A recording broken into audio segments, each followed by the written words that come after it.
And we will call the meeting to order. Mr. Burson, can you please call the roll? Mr. Bell, Here. Mr. Harris, Here. Dr. James. Here. Mrs. Bittler. Here. Everyone, let's please rise for the Pledge of Allegiance. I pledge allegiance to the flag of the United States of America and to the republic for which it stands, one nation, under God, indivisible, with liberty and justice for all. I'd like to begin every meeting with our district's mission and vision. Our mission is to create a culture of academic excellence through inclusive and innovative learning opportunities for the whole child. And our vision is to empower all learners to reach their full potential in a globally competitive world. Can I please get a motion and a second for the approval of the agenda? So moved. Second. Thank you, Dr. James, for your motion, and thank you, Mr. Ballant, for the second. First, please. Dr. James. Aye. Mr. Bell. Aye. Mr. Harris. Aye. Aye. Can I please get a motion and a second for the approval of the minutes? Moved. Thank you, Mr. Ballant, for your motion. Thank you, Dr. James, for your second. Do we have any changes, edits, anything? Mr. Burson, can you please call the roll? Mr. Bell. Aye. Dr. James. Aye. Mr. Harris. Abstain. Mrs. Bittler. Aye. Next portion of the meeting is public participation. Do we have any public participation, Mr. Long? Okay. All right, we'll move to the superintendent's agenda. The first item is a teaching and learning team update. Just thought it'd be nice to talk about teaching and learning as we're getting close to getting back to school. So as Mrs. Lawson gave me a overview and update on some things that we're working on and some changes, I thought it'd be a great thing for the board to hear in our community to hear. So I will turn it over to Ms. Thank you. It is my great honor to kick off our meeting today with some teaching and learning updates. As you know, in the draft of the strategic plan under academic achievement, there are two areas that are very important and that we're deeply committed to. One is the continual professional learning of teachers and our great love for them and wrapping our arms around supporting them, and especially with the new adoption of ELA and math curriculum. And the other is our commitment to MTSS. So like we heard in the mission and vision, all means all, our commitment to all students. And so I'm excited to show you a little bit about how the work will be organized this year, so you can see our investment in being great stewards of the investment that you have so kindly made in this work as it pertains to supports for teachers. So I will kick us off, and I'm going to invite the incredible Becky Tompkins to jump in if there are things that I miss, and that she will share a little bit with you as well. So the first sheet that you have is just a quick overview of what we're calling our instructional support model. And so on the teaching and learning team, I don't know how familiar you are with the roles different people have played in the past, but there have been supervisors of teaching and learning, which we continue to have people like Jen Green and Trisha Underwood, Lisa Heineke. We also have MTSS specialists that over the past few years have done great work in helping us build a framework and kind of cast the vision for the system of how we're going to continue to grow learning for all students. And we're ready to make a shift in some of the strategy that we make in supporting teachers, specifically trying to make sure that we push more support into the building with teachers when it comes to that team. So if I could just summarize in a sentence or two without getting too deep in the weeds, this particular team is deeply committed to supporting teams of teachers. So when teams of teachers come around, ELA as an example, facilitating rich dialogue about their data, supporting them and learning how to use their new curriculum, learning from each other, like what's working for you, and how did that strategy work for you in the classroom? How might I implement that in mine? Also, continuing our work with PBIS, so positive behavior supports. They'll also be working with teams of teachers on that. And also helping us build really strong professional learning experiences that are informed by the voices of our staff and our principals and what they're saying their needs are. So you can see that there's a list of their names where they would be working as far as like building specific work that they would be executing. But this team also helps at a higher level as far as district projects. And so we have outlined some of those projects below as well as we continue to create intervention materials that are needed for students as we pursue courses of study. One thing that I want to highlight so that you could hear from us how committed we are to listening to staff is that there's been so much new for our K-4 teachers.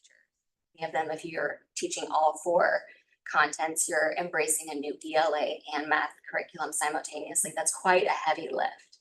So we like to give them a year to catch their breath as far as courses of study and really shift our focus for courses of study this year to the junior high and high school. A free course of study for science, some learning and casting vision, and then staying committed to the social studies course. I didn't want to read this for you word for word, take you too deep into the work. Becky, have I been remiss in any of those details before? Covered all of the main points. Thank you. Okay, my pleasure. And then we wanted to tell you a little bit about the work with Hamilton County ESC, and we're calling those individuals instructional partners. Okay, so we're not referring to them as coaches. We're not going into the deficit mindset. They're another set of hands and eyes in the classroom supporting our hardworking teachers with ELA and math. So more team-based model, team-based leadership, and then more individual focused work with the county. And I'll allow Becky to go into a little bit about what that work might look with. But before I do, I just want to thank you for your commitment to supporting teachers. I think it's really special and so valuable that they get this opportunity to work with the instructional partners this year. Thank you for your commitment to our staff. Good morning, and I just echo Ms. Lawson's just gratitude toward the board to supporting our instructional model, particularly our instructional coaches, our instructional partners for the next school year. It is a big commitment for teachers as we begin implementing our new ELA materials in K-4 and math materials in K-12. And the instructional partners are designed to be another set of eyes and hands for our teachers in the classroom as they move through the implementation process of these materials and resources.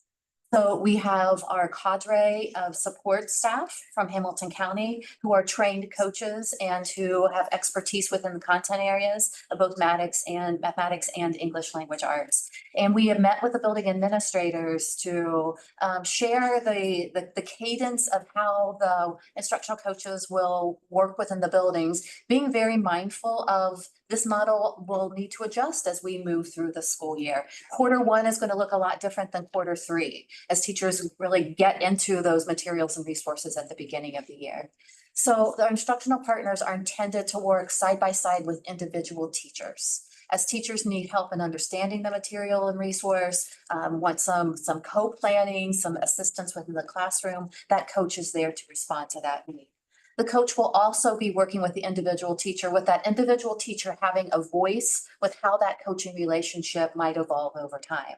So it could be something as simple as the instructional partner comes into the classroom and models a lesson, and the classroom teacher watches that modeling of lesson that occur. And then there's a conversation after. What did you notice? What are some things that we can talk about? How can we learn together as we move forward? It might be a co-planning relationship, or a teacher who might say, hey, come and watch me kind of go through this lesson and give me some feedback. We want to make sure that our teachers feel and know that this instructional partner model is there for support, and that the information is going to help us as district office and a curriculum team be able to customize additional professional learning that's going to continue to help our teachers and help them feel empowered and really feel confident as we move through this process. So that is, in a nutshell, an overview of our work with the instructional partners. The graphics that are here go into much more detail, and ask that after you've had a chance to review, if you have any questions, please feel free to reach out to either of us. We'd be more than happy to continue to talk through and provide information.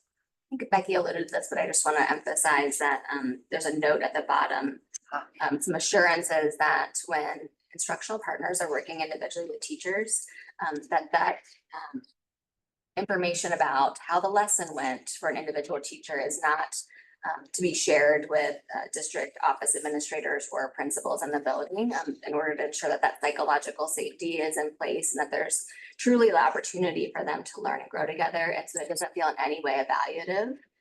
So we're focused more on patterns or anecdotal information that allows us to improve our service. But it's really important to us that that boundary is in place if we're going to remain committed. Becky set it up really nicely because she mentioned that we need to really use this model to take a look at what do we need moving forward in the future. So, one of the changes that happened within our team is Megan Ginther, who we're very proud of. She was on our teaching and learning team as a supervisor of teaching and learning, but she accepted a position this summer as the assistant director of curriculum for Lakota schools. So we don't like losing people, but we understand that there are only so many promotional opportunities. But instead of jumping right to replacing her with all the things that we have going on, we wanted to evaluate the need. What is the need going forward? So let's spend the year in our new model and decide what is that need before we come back to the board with. Is it just we're reposting a supervisor of teaching and learning? Or is it, some other model that we believe is helpful to delivering the curriculum in this district? So kudos to Mrs. Tompkins and Ms. Lawson for this new structure, really rethinking and really putting an emphasis on all of the work, especially going forward with 9 professional learning days this year. Again, thank you to the board for that. So is some of this work going to be paired with I'm assuming some of the PE days and Very things like much. that. And they lead a significant number of people because they mentioned some of the people that are on the teaching and learning team. Mr. Long's on the teaching and learning team. Mrs. Schneider, our ESOL coordinator, is on the teaching and learning team. Ms. Jackson, our gifting coordinator, is on the teaching and learning team. So they have a significant number of people that they have to, work with and coordinate and really think through, with our teaching staff, how do we deliver that curriculum and how do we stay focused on our strategic plan and our goals for the district? So I do believe that this new structure will lead us to where we want to go, and we're getting there. So. Thank you. Appreciate that update. Thank you. Thank you. Okay. The next item on the agenda is a discussion of always a mediator. Sorry to say that right when you're in the middle. That's okay. I just, I wanted to put this on the agenda for a couple of reasons. One, just to give the board an update. And then 2, just have a discussion with the board about what is the future of Always an Aviator. So myself and Mr.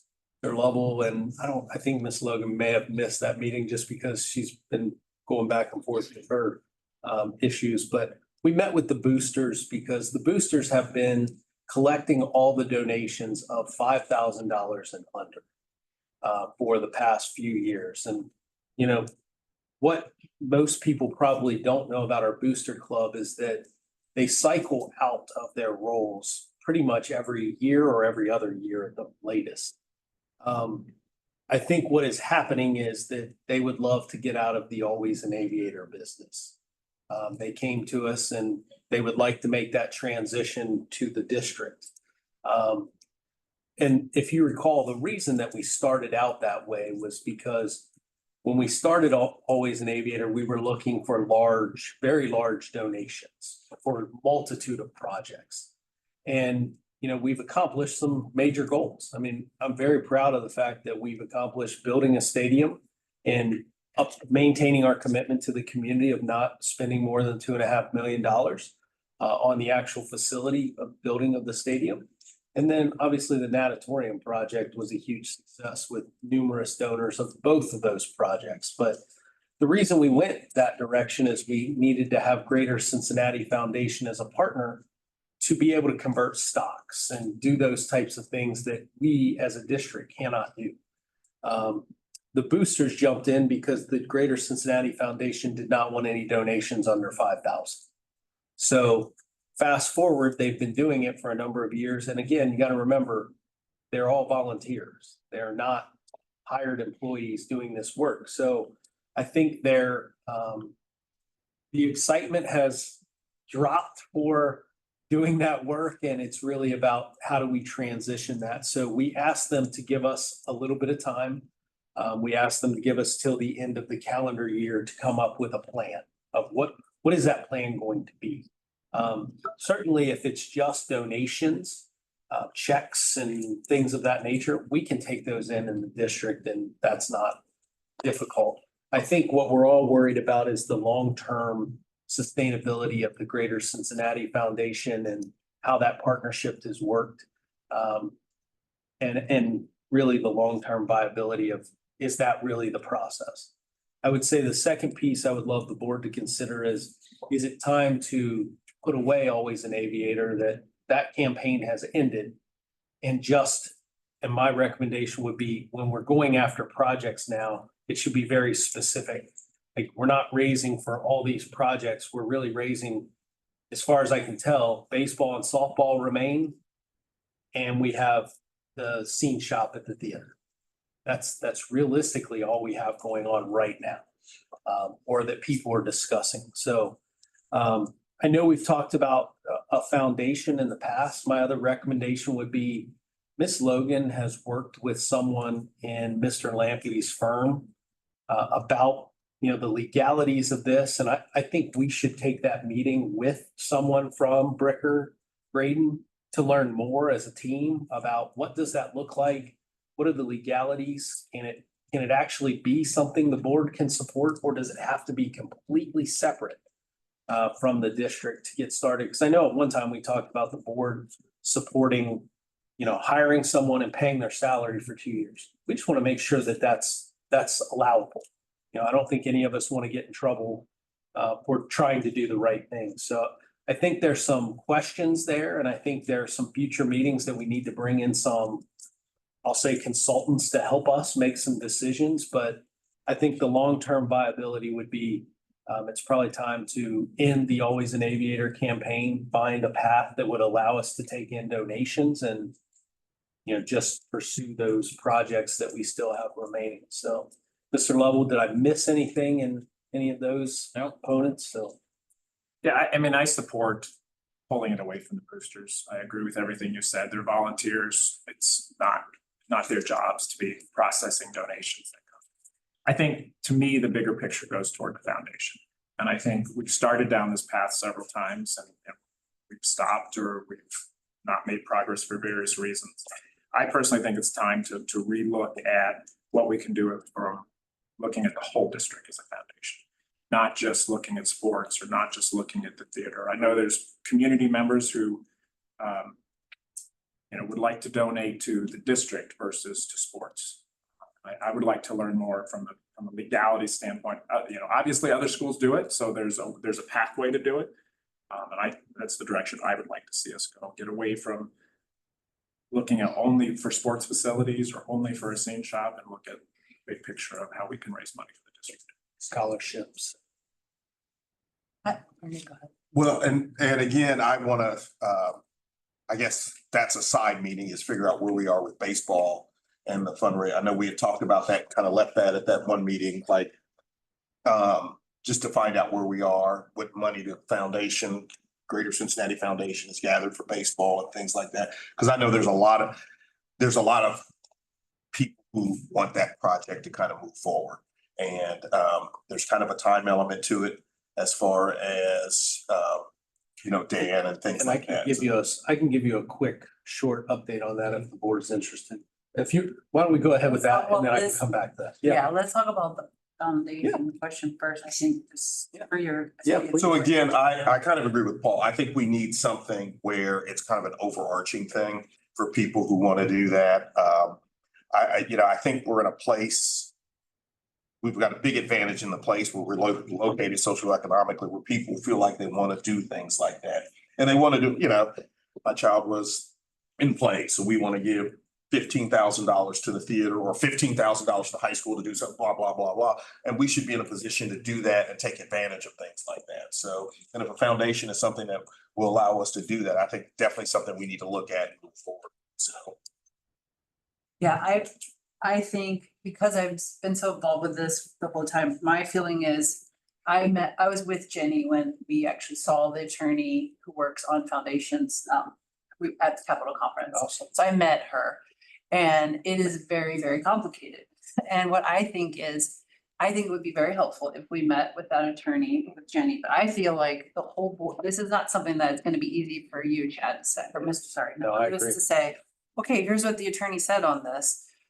We all- I think this would be something that if we could have the attorney advise us, or advise the board, because it's such a big decision and these are not gonna be, it's gonna be complicated. Yeah. And they're gonna be big decisions. It's not gonna just gonna be like, oh yeah, we'll just set up this foundation. It's gonna be easy. It's gonna be very I mean, we have to look at it and prepare for it. We can definitely do it, but she'll give us options. Here's how you do this kind of foundation. Here's what you could do, an alternative to that. This is what it means tax wise. These are the risks, you know, she'll do all that. And it's pretty significant, you know, amount of information that I think the whole board needs to be aware of, not just one of us that's translating it for everybody else. So I would be absolutely willing to do that and then have her, Penny, meet with us and her and talk with the board and consult with us and just say, and then let us take it again and talk about it Sure. with the public, because the truth is, whatever this foundation is, if we do it, whatever we do, the public is the one doing it, not us. I think It's actually the public that will run it. we could probably have that conversation in public sessions. Yeah, so why don't we do that? And then that way, everybody's in the loop. And then if people, while they're watching and they're part of the meeting, will say, they'll give us some input, and they may even be the ones who end up helping to run that organization, right? Yeah. Being on the board of it or being, you know, members of that organization. Yeah. So I think it's a community question, but it starts with the lawyer telling us, here are the options, and then the board has to decide. But I have my own opinion on all of this, but I think it's better for all of us to first get the lay of the land, and then all five of us weigh in, and then you see if you have a majority of the board right now. Sounds good. That's my. Is that gonna take, require several hours of presentation? Is that something that we would do in a retreat to first become A educated financial on it? retreat, We could. there we go. Compile it in with that. I think that's exactly where we Once we should get put it it, together. because if we're talking about raising money for different entities, district, that's exactly where it would go. Yeah, and it could, I don't think her sitting with us shouldn't take more than 30 minutes to an hour, because we're gonna ask questions, but I wouldn't think. But the work she does behind it will take time. So I hope No, yeah, it shouldn't take it's a that long. long. But what she's doing to put together for us is not a small endeavor. And if we But say I yes. yeah, I agree with everything that's being said. I think part of our struggle with this has been, you know, our team is educators. They're not fundraisers. They're not managing, you know, how to raise money, what to do with money, how to bring it in. And I think that's where if that's the route we go, you know, we can be better at what we're doing. Sure. This is not our administrator's full-time job to raise money. I don't feel it's our administrative team to go out and try to raise money for Always an Aviator. Things like Yeah, that. I think that is one thing I think the whole board, you can get a unanimous decision on that pretty easily. Like, no one thinks that it's your job to go out there and raise all this money. Clearly, you're gonna be the face of the district. When a donor says we're interested, you're gonna be the one negotiating that. But that's part of what you'll be doing. The administration will be doing that. But the entity and how it's done, we have to, as a board, we have to be the ones to decide how it's done. But in the end, it's the community that will run it, not us. It's a board. I will tell you, We're not. I think that's where maybe there's like conflict out in the community, because I think there are members of our community that believe that myself and Mr. Lovell and Mrs. Logan and like Mr. Ovington now should be out there raising funds. Like, I mean, I've sat in the meetings where it feels like people are saying, well, you're not doing enough. And I had to be pretty transparent with them. You know, we're here to educate. Like, we're here to raise good human beings and support our teachers and support our students. I didn't sign up to be a private fundraiser. Like, I've enjoyed the campaigns. I've enjoyed getting to know some of the donors. And you're right, it's fine to be the face when you know people are wanting to donate.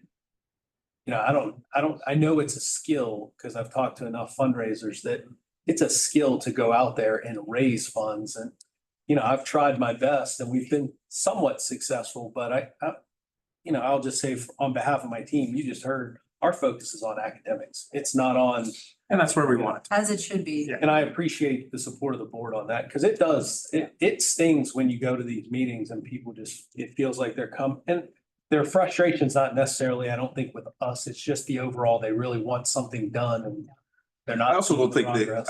and I also think people just don't know how any of this stuff. Yes. That's right, and that's why I say. And that's, I think, so join having that the- meeting out there to educate people Yeah. on how, a lot of times when I'm upset at someone, I'll call and apologize and say, this is not at you, but you're the person I'm talking to right now, so this is where Well, it's it's gonna going. be a So part of our It's- future, like.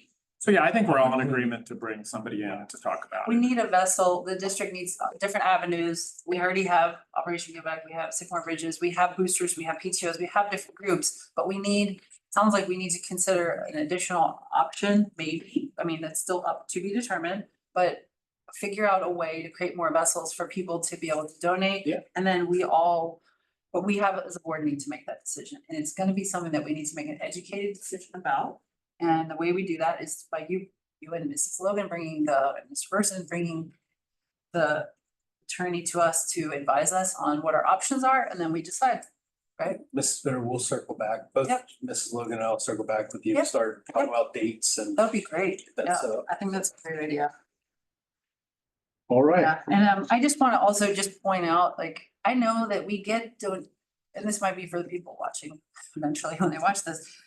We always take donations, always, right? I mean, if somebody wants to donate something to the school district at any time, they can do that by coming to our treasurer. How do we do that? Do we have a donate button on our website? Like, how do they do that? Typically contacting our Contact our treasurer, our treasurer, assistant they write a treasurer. check. Sometimes it comes through the principals. Yeah. Building principals.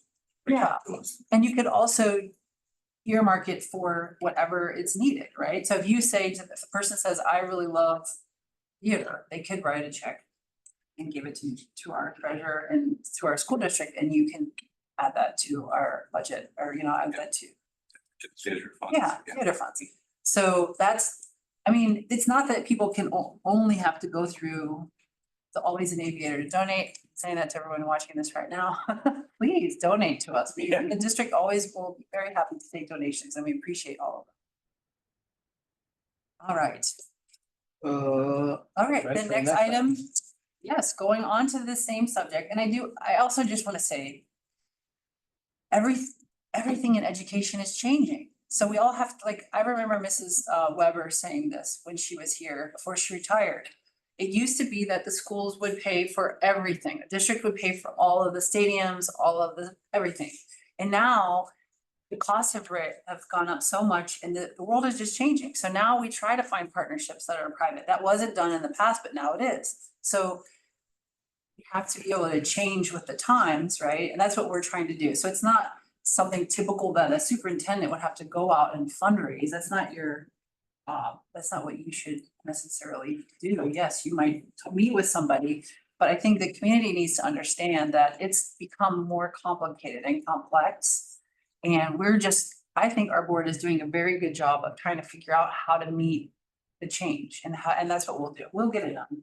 We'll figure it out, and the community will be part of it. So the next topic, to kind of tease it up for that, which is the naming of facilities. Other duties as assigned, right? Yes. So, naming of facilities, I just wanted to bring this up and let, kind of the board have a discussion, because ultimately, I have to, by policy for naming a facility, I have to bring a recommendation to you regarding if we're considering naming a facility. And I just wanted to have a discussion first before we proceed in that manner. We've had a collection of donations for a former student that passed away this past year, Jeff Elkis, who really was heavily involved in, I think, announcing of games. So I think the driver of the fundraiser was to provide funding to name a press box after Jeff Elkis. I think the original plan was to name the baseball facility press box after Jeff Elkus, and they've raised $50,000. I think roughly about $50,000. It might be a little over now for that campaign drive. There is no baseball press box as of yet, but there's an obvious desire by the family to recognize Jeff and make sure that that is presented somewhere on campus. The family and the group that helped fundraise has requested the board consider allowing the football press box or the stadium press box to be named after Jeff Elkus. I would present the board with a couple of things just to consider. Permanent naming rights, I'm always concerned about permanent naming rights because I don't want to look back in 10 years and say, well, someone made that decision and there might be someone else trying to raise funds in 10 years. And if we take all those opportunities away, then there's not an opportunity. But the request that they brought forward is they would like it to be permanently named after them. My suggestion to the group was, could we just name the press box after them for 5 years? And then if the baseball facility is finished, then we move the naming over there. I'm presenting ideas. I don't have a perfect solution. I do know that, and I did tell the group, when I look at typical donations that we've encountered, we haven't necessarily always been looking at permanent donations. And I'll give you an example for a permanent naming rights. Mr. Seeger contributed to the replacement of the the soccer lacrosse turf, $500,000 donation. And it's the naming of that field is just for a 10-year period. It's not permanent. So I just give the board all of that to consider. I don't know that we need a decision today, but the group is obviously anxious to hear the board's feedback and would like, me to get back with them, and I'm happy to do that. So I would be happy to start the conversation on this with the board. The policy is FF. We should absolutely always, in every decision we make, follow the policies of the board, really. I think that you've done it correctly. The policy says that only under very special circumstances should be naming rights, only rare and exceptional honors. And then it goes on and it says that if a contribution or act or action which has profoundly impacted our school community, superintendent can bring that forward. Individual groups can also request to name the facility, which is what happened in this case. They brought it to you and requested that and raised money on it. And then it also says that as a board, considerations for us to consider would be the time period for that naming request, maintenance, replacement issues, financial considerations, and other issues that we might request to have information on. So clearly, as a board, these are considerations that we have to think about. Would we want it to be permanent? Should we accept that request from the group that's coming to you? Actually, the request is actually from the superintendent. These are some ideas of considerations that we might think about as a board. But all of the proposals which should be submitted to the superintendent, and then the superintendent will make the recommendation to us. So I think for all four of us sitting here today, and I know Dr. Steger has also weighed in separately to Mr. Lewis. I think we should think about this question and how, if there's anything we might like to share with Mr. Lewis regarding a potential proposal to us for naming rights on the subject. But it's relatively long, policy. But it's also relatively open-ended, so. It is, We have- and it's a majority vote by the board. Right, we have, and one of the things, if you're looking at fundraising, is naming rights. And that's where the colleges have all gone, is naming rights, how many names has Paul Brown been, that kind of stuff down there. So I don't think we want to close that door. I think we need to look at that. And again, I think it needs to be looked at as individual situations. and things like that, you know. I know it's very important to the Elkis family about this, and I don't know if you guys knew Jeff. Jeff was an extraordinary person who actually outlived his diagnosis by about 10 or 15 years. So, and, you know, Steve Imhoff got him involved in athletics and doing things in athletics and different things like that. So again, I think we don't want to tie ourselves down. It's an open-ended policy where we have some leeway and things to think about in that policy. Okay, so, you know, I think looking at that and looking at that, those naming rights, I think those need to be kind of on an individual basis and make decisions, I think, that will have the best effect on the school district. Yeah, I agree with that. Isn't there also something, Mrs. Bitter, I don't have the policy in front of me, about a 5-year waiting period? I thought there was too, and I don't have that policy in front of me either. So I guess that I would ask. It's in the SF. There is- Waiting period for, There's a stipulation It's around, the one, two, three, fifth paragraph down. is there a stipulation around that? It just says school employees and board members Oh, yeah. must be retired from active service from. So he wasn't a 5 school years. employee. He was, Okay, I was asking that. There's something around. and he hasn't been as far, I've been here 13 years and he wasn't active during that 13-year period. So, I mean, if you. You know, I think, I think that, my questions on this would be two. I'm hesitant to do permanent naming rights, really on anything.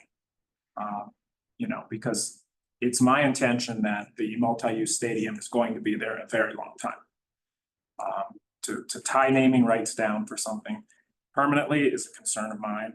And then also, at what threshold, I think we have to think of this holistically. At what threshold do we name something for somebody? A $500,000 donation or a $7 million donation is significant. And I don't want to downplay the $50,000 that this group has donated. But we've had other $50,000 donations. And are we going to start naming everything for a $50,000 donation? So I think these are questions the board has to consider and talk about. Not against it, but I think we just have to be cognizant of the fact if, someone else in the community raises 50,000, are we going to name a flagpole? Are we going to name a classroom for a business that wants to donate $50,000? And are we just going to start putting names on everything for 50,000? Because I think it's a great discussion. I think it is a great discussion and although I'd like for policies to be very broad, it makes it very difficult for a group who wants to consider raising funds to name something. I don't know if it would be more helpful to have some kind of guideline, more specific guidelines in terms of, these funds have already been raised. And now asking for naming rights. And it seems almost like it's done backwards. I appreciate the donations, but when you raise funds and you're saying that you're raising funds for something to happen,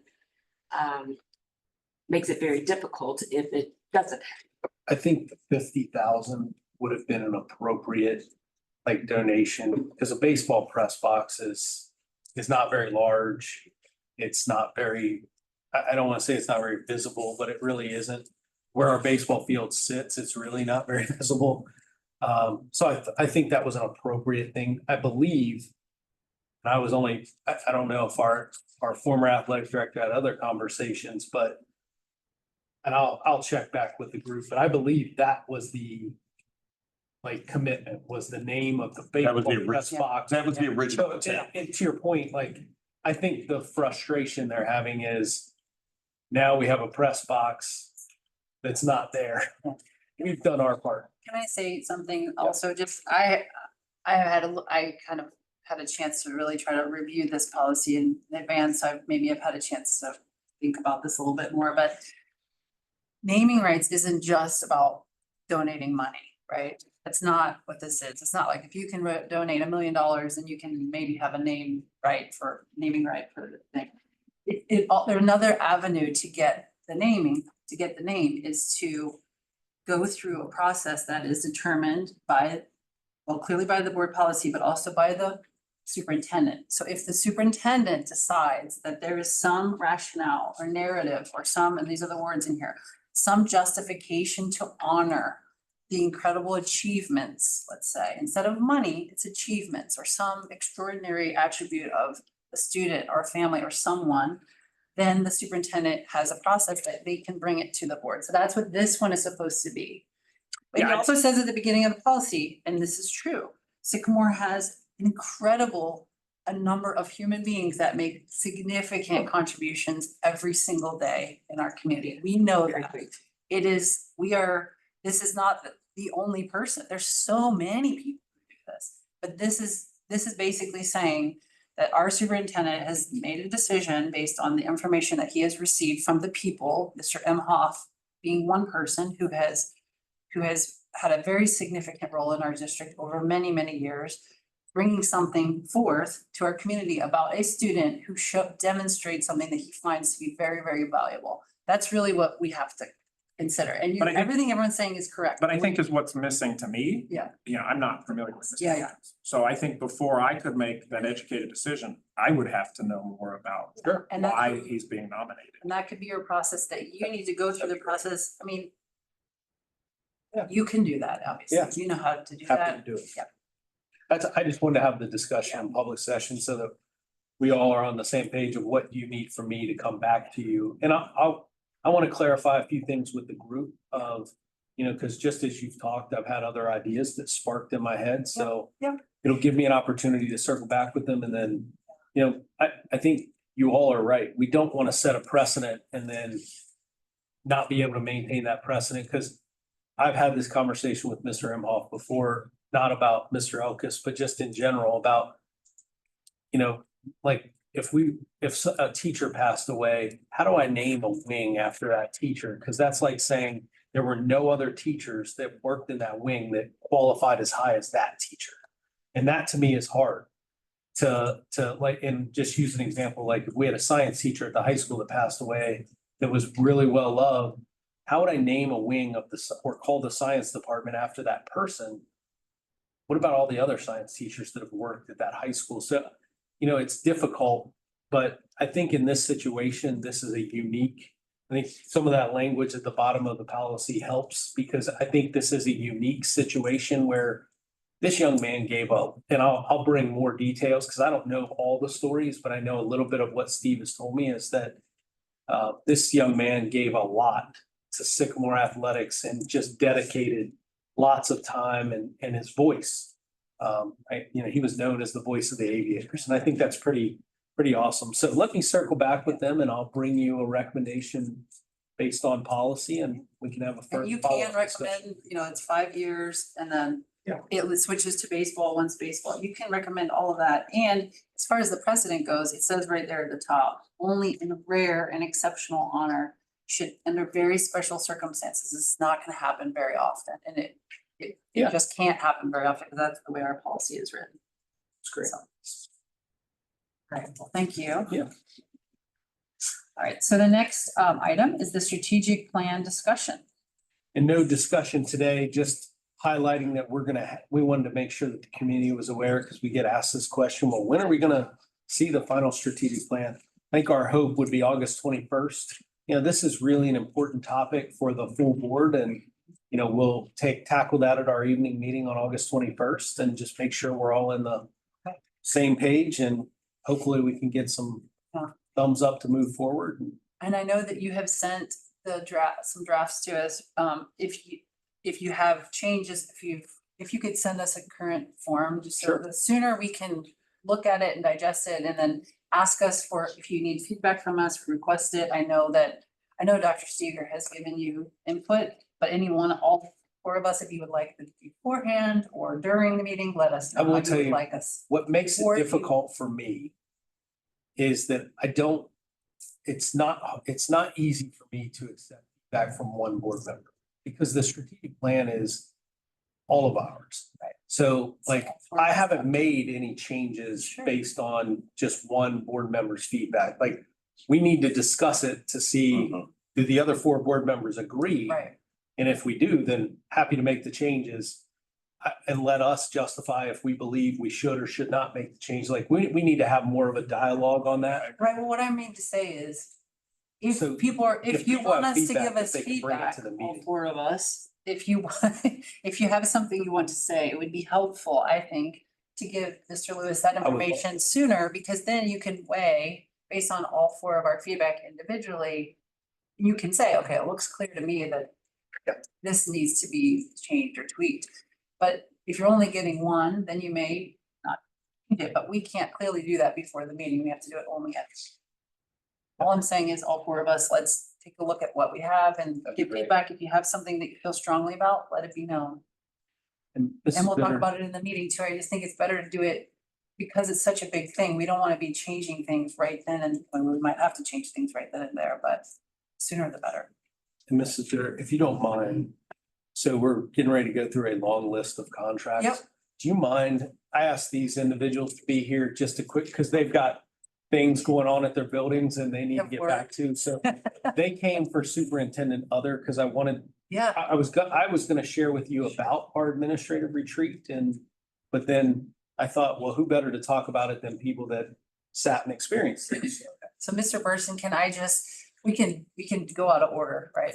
Yeah, Are absolutely. we allowed to? Yes. Okay, so let's move. And I won't do the rest of my other Okay, items, we're they gonna can do- just go and then we can Next go back. item will be superintendent's other, and then we'll go back All and right. do D, or. If they just want to share. Yeah. So. we have- So we had our administrative retreat, gosh, it was last week, but it feels like 2 weeks ago already. So July 30th and 31st, we spent a full day and then a half day together. And then the other half day, we give them the time, because after a full day and a half of a retreat, you need time to go back with your team and just decompress, but also just think about the things that you have been involved in. So we brought in the authors of the book Otherful again. We had them 2 years ago. And actually it started, they became friends of ours through Mr. Lovell when he was a consultant. Mr. Lovell actually did our first administrative retreat when I became superintendent. So during June of that year with Dr. James. So that's how we met. So we are thankful for those, connections, and they have become really, as Megan put on there, instructional partners or thought partners for us. And I think any one of our administrative team members would tell you that they would feel comfortable picking up the phone and calling these guys and just running ideas by them and bouncing ideas off of them. One is still a teacher in the classroom every day. His name's Mike Kleba. And then Ryan O'Hara is a middle school principal, and they both work in the same district in New York. So it's just a phenomenal connection that they have. So I wanted the administrators to come, and everybody's got stuff going on right now. So thankful for our Maple Dalians. I heard that the other day, Maple Dalians. That's something I've never heard that one. And then, our new athletic director, Mr. Ovington, and Mr. Porter, our principal. So we'll start with the Maple Dalians and work our way up. So. Wanna go first? So I think one of the most powerful things about this administrative retreat is we have so few opportunities as the entire collective administrative team to come together. DO, building, K through 12. That in of itself was very powerful. And then you have Brian and Mike pushing us out of our comfort zone, which we all need sometimes, because that's what we default to. When things are busy and crazy, we default to our comfort zone.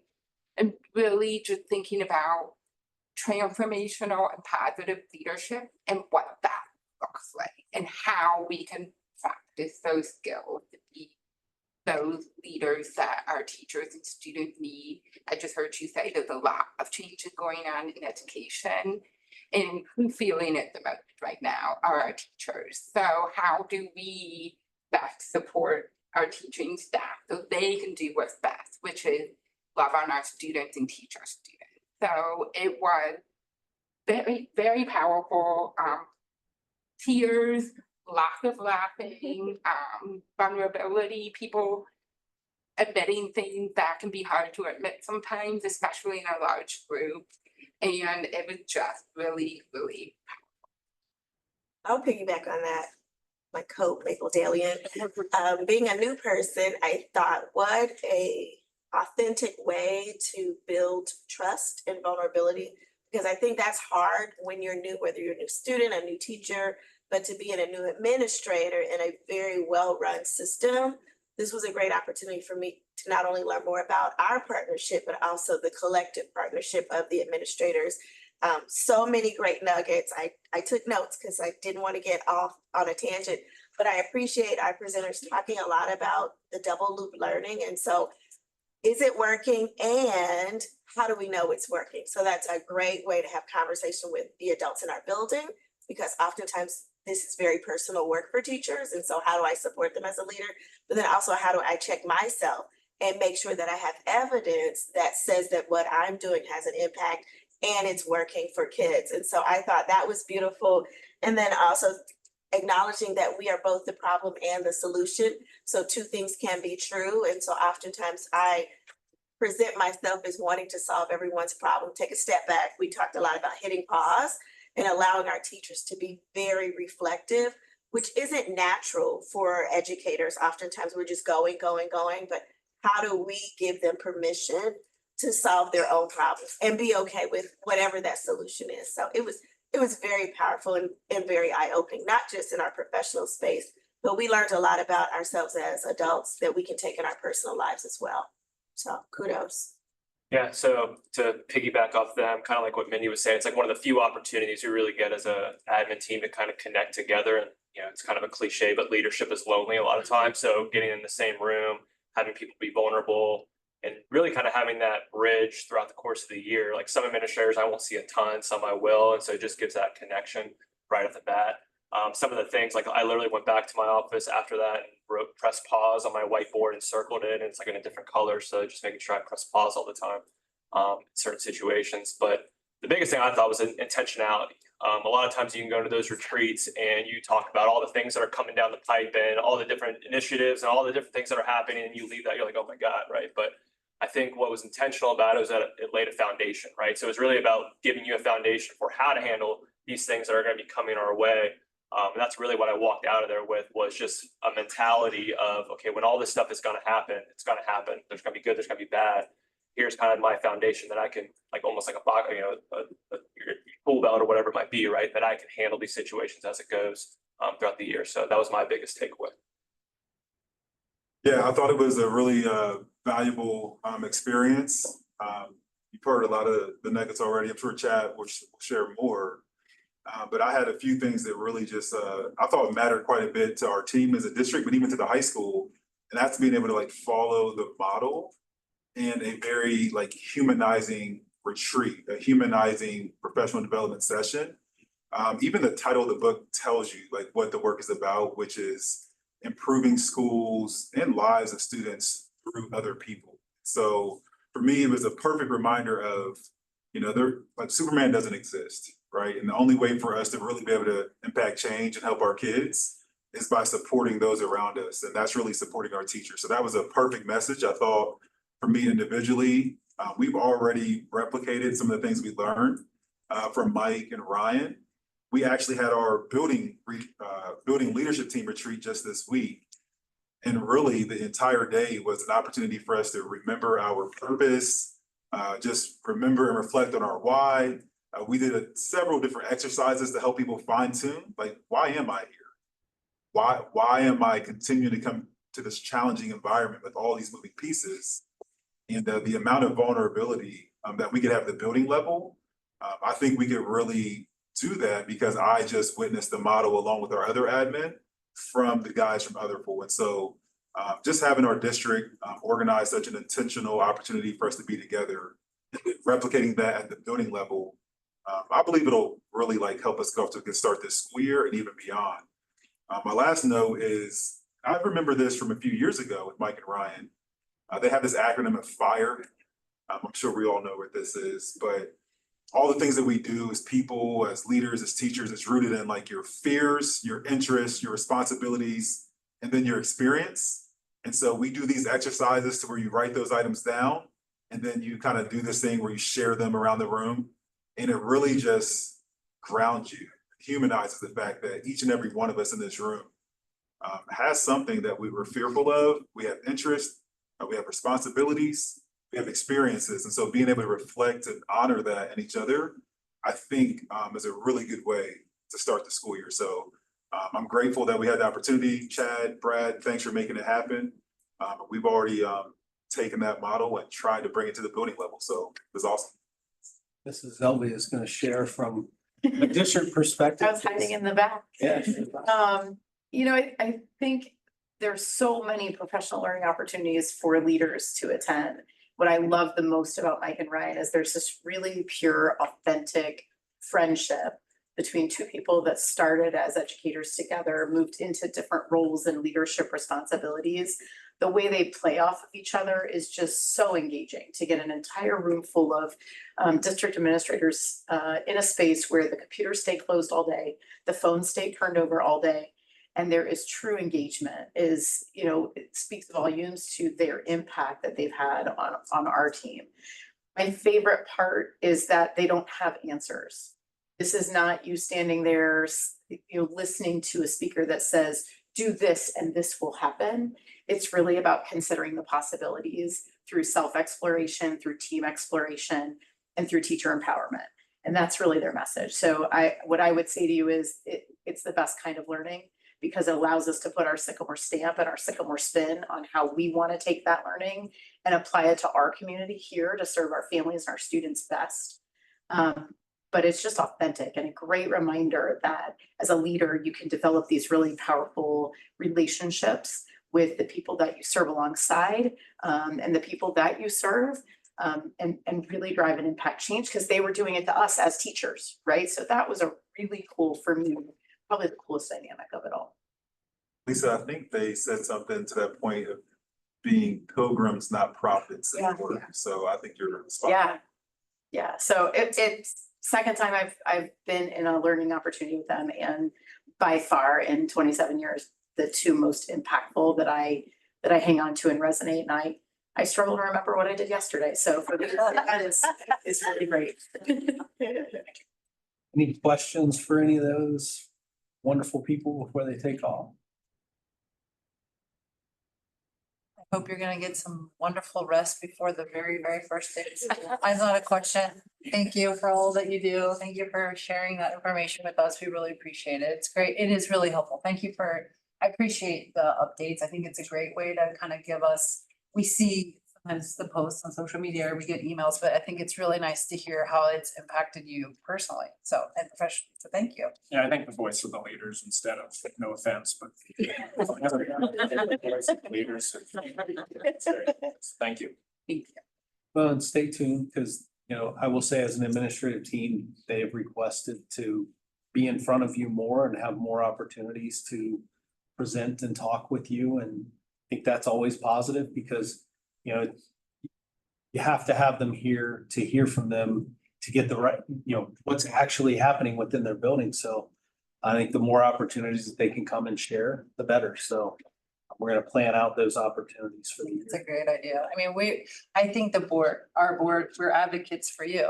So the more we know, the more we can be helpful, the more we understand what you're doing and how you're doing it and what your needs are, the more we can advocate for all of you and our teachers and everyone in this and our students, clearly.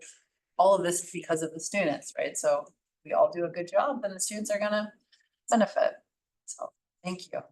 Go back and do a great job for us. We will. Thank you. Thank you. Thanks for having us. Thank you. Thank you, God. All right, thanks. Okay, so the next item will be section E. Can I get a motion and a second for the approval of an agreement with Jan Mecklenburg, pathologist services at Bowler? So move. Thank you, Mr. Harris, for your motion. Thank you, Dr. James, for your second. Mr. Burson, could you please call the roll? Mr. Harris, Aye. Dr. James. Aye. Mr. Bell. Aye. Aye. Can I please get a motion and a second for the approval of an agreement with Claremont County Educational Service Center? Skip one. Did I skip F? Oh, I'm sorry, I was down.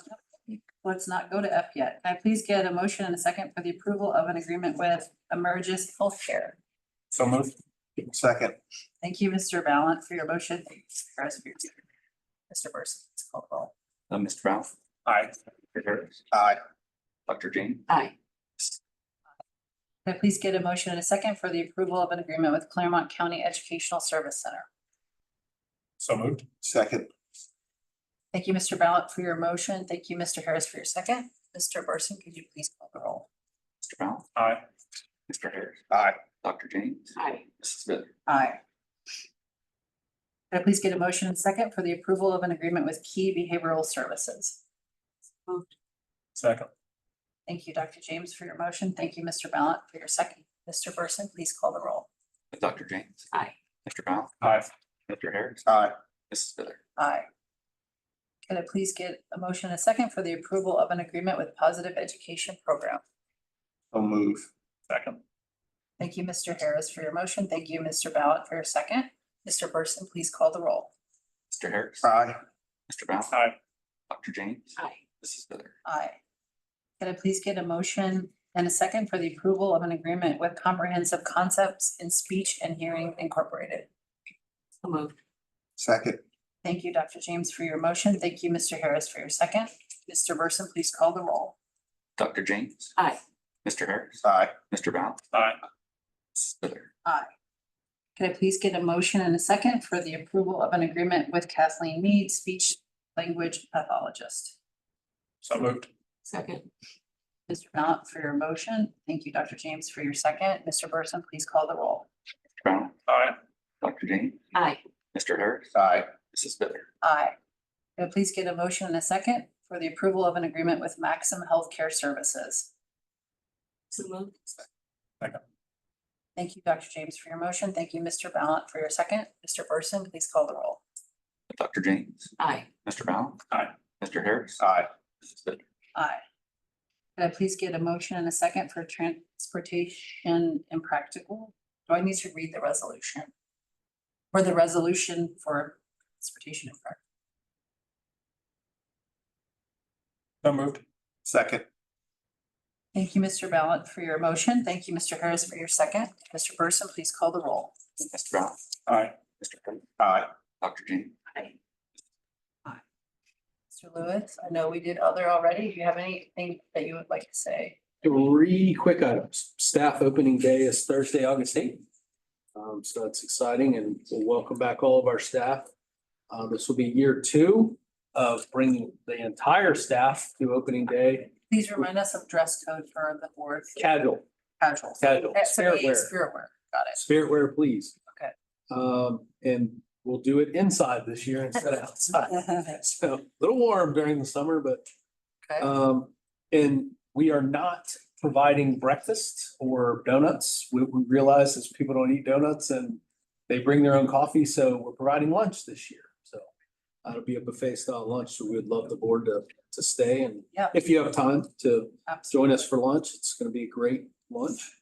The Aves are the first day of school, so thank you again for supporting our transition days because we have found that to be highly successful. So August 14th is the first day for some of our students. There's a whole list and I'm not gonna go through the list. August 15th is for the rest of our students. And then Friday, August 16th is for everybody. So a nice short week to get adjusted. And then Aves Choir, I think I'm gonna grab a ticket. Aves Choir is performing with Foreigner at Riverbend on August 23rd. Oh. So I'm gonna grab a ticket. August 23rd, you said? August 23rd. Nice. Yeah. So That's it'll be really fun. cool. That's all I got. Well, thank you for the update. All right, can I get a motion and a second for the personnel consent agenda? So move. Second. Thank you, Mr. Harris, for your motion. Thank you, Dr. James, for your second. Mr. Burson, can you please call the roll? So Mr. Harris. Aye. Dr. James. Aye. Mr. Brown. Aye. Mrs. Smith. Aye. Can I please get a motion? I have the next item is treasurer's agenda. Can I please get a motion and a second to accept donations? I don't see Do any. we have any donations? I don't think we have any on there. I don't think we have any either, So we so we don't need to. We don't need to. All right.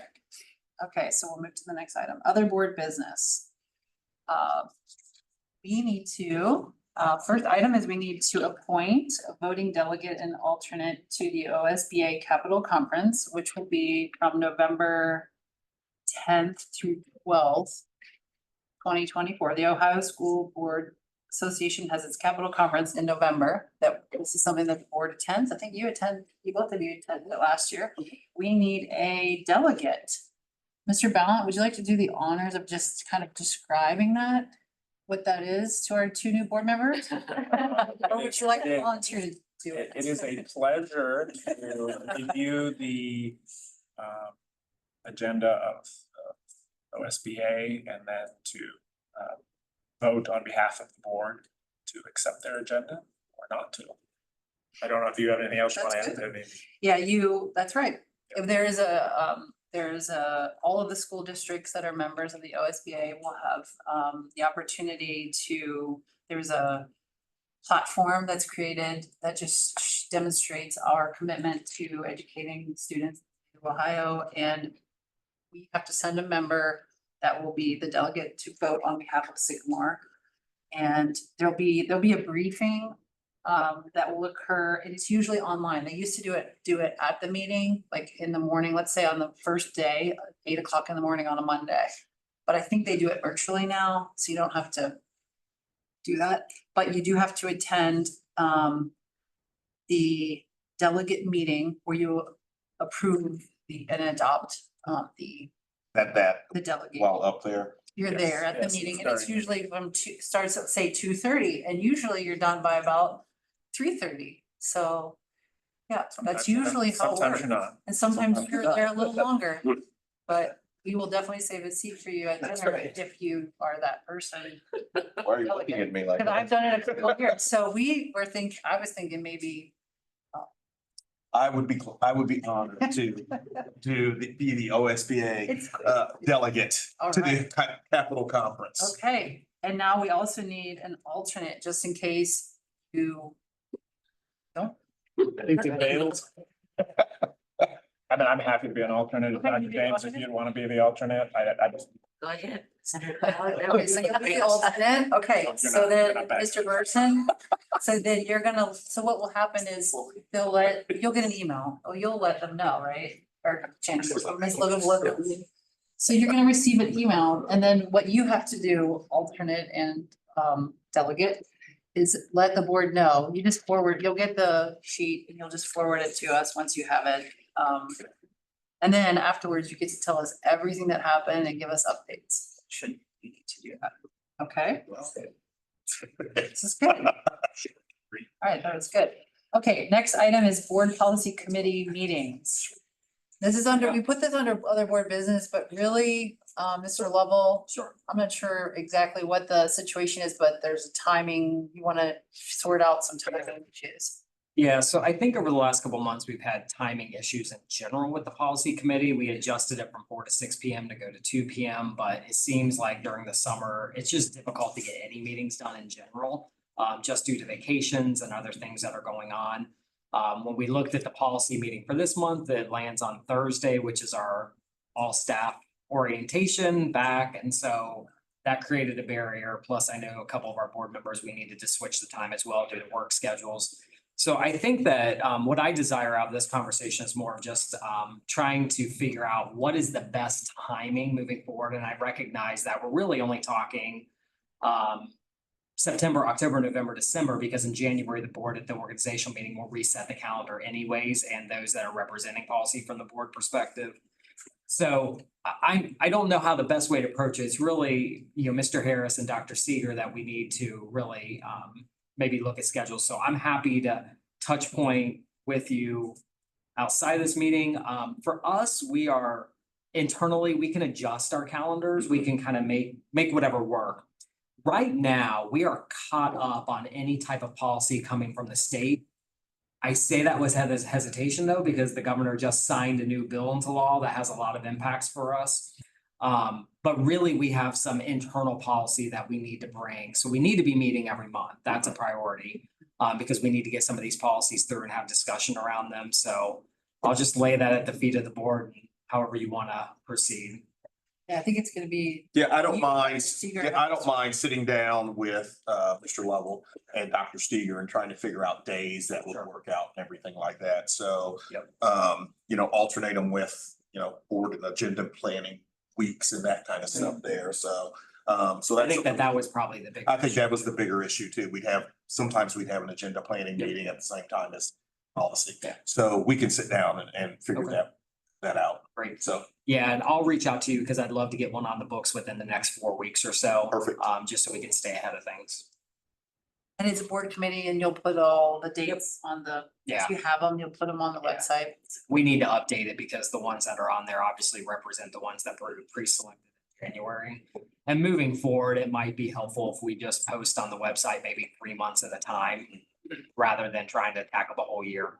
I know you're always trying to combine the. Yeah. Cause our board meetings are pretty set, you know, 6 p.m., 7 p.m. Yep. 6 p.m. start for executive session if we need it. Cause I think we've said, we really want to stay consistent so that people know what's going on. I don't know if that gives you guys an opportunity. I know it's a longer night for you, but at least it's only one night. If you did 4 Yeah, to 6. That'd be great for me if we could, maybe we'll talk about that and look at the remaining board meetings and look at the schedules, but for our team, that would work great. that's fine too. So we can talk about that. That way you just squeeze it together. Get here. I'd bring candy. I don't know if Dr. Steger though with. But If we did it like 4 to 6, that might, because she was able to make the 4 p.m. one. So we can talk about it. Yeah. Okay. Just an idea. Thank you for the discussion. I appreciate it. Yeah, sure. All right, the next item is a financial retreat dates, just I at think some we put point. this on here before we knew Mrs. Logan was. We didn't know exactly, but I will just say that, you know, we had originally set it for today. What I was gonna say is we during the day, because the retreats we usually do during the business day. I know that once we get into the school year, that's gonna make that very challenging for 2 of the 5 board members, for sure. I mean, maybe even more of us. So we have to figure out, that's gonna be a little bit of a challenge to figure out the timing of that. And I don't know if there are any, I don't know if there's any alternatives. I don't know if there's a way that we could break up our financial retreat into an evening, or I was gonna say, how are we gonna, I guess, would anybody prefer like a Saturday? or a Saturday or something. I don't know. I'm just throwing it out there. We can Can we- talk about it more Yeah, later. well, I guess when Mrs. Logan comes back, I think we can talk about that more. Yeah. Like, you know, a Saturday, as much as no one wants to add an extra day to the work week, but that might be a day. I Just can because you're gonna usually have- be pretty flexible, so Yeah, I let's don't have a mind- conversation. yeah. I don't mind Saturday, I don't mind I don't doing mind it in it the either. evening. If we can chunk out And whatever time we need, I think it's a very important Yeah, we have to do meeting it, to but have, I think, so let's find a time. I think it's very important that all 5 board members are agree. here for the meeting. and I just know that once we're out of the summer months, it just gets harder for all 5 of us to be here during the workday. Okay, all right, the next item is a cell phone stipend for our superintendent and treasurer. And if Mr. Lewis, if you wouldn't mind, could you please explain the, Yeah, it's pretty simple. So we're bringing this item to you because Mrs. Logan and I have the authority to change everybody else's cell phone stipends in the district. We don't have the authority to change our own. So Mr. Lovell did an exhaustive review of cell phone stipends around the area and just found that ours were lagging a little bit. So, you know, with inflationary costs and things like that, we bumped up everyone's, I don't remember how much. It's always based on it. It's a tier based on the position. And so Mrs. Logan and I have employment contracts that only the board can alter. And ours is spelled out in our employment contract. So the board would have to vote to alter our cell phone stipend accordingly. Can I add to that just for context for those that are listening in?